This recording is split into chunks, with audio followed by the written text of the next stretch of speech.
Welcome to our channel. Today we how to connect with Docusign to streamline Addenda approvals. Easy tutorial step by step clearly. Open your web browser and navigate to the Docusign website. Log into your Docusign account using your credentials. Once you're logged in, go to the Templates section in the menu. Click on New and select Create Template to start a new addendum template. Fill out the required fields, including the template name and description. Drag and drop the necessary fields for signatures and initials onto the document.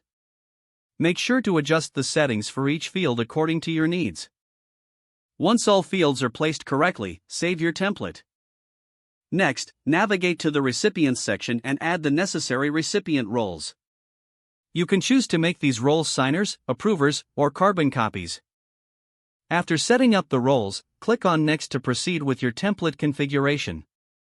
Review all details to ensure they are accurate and complete. Now, click on Save and Close to finalize the template. To use your template for an addendum approval, go back to the Documents tab. Click on Send an envelope and select your saved template. Add the recipients by entering their email addresses. Once everyone is added, click Continue to review the document before sending. Check all fields and recipient information one last time. When you're ready, click the Send button to initiate the approval process. Your recipients will receive an email prompting them to review and sign the addendum. You will be notified once all recipients have completed their actions. This streamlined process helps ensure quick and efficient addenda approvals.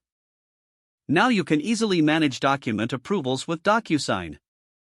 If the page does not load, refresh the browser or try again in a private or incognito window.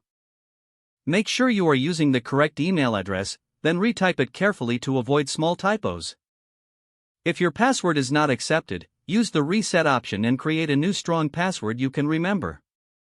Check your spam folder for verification or security emails, then complete any requested confirmation steps. Enable two-factor authentication if available to improve account security and reduce unauthorized access risk. Don't forget to like this video and subscribe to our channel for more step-by-step tech guides.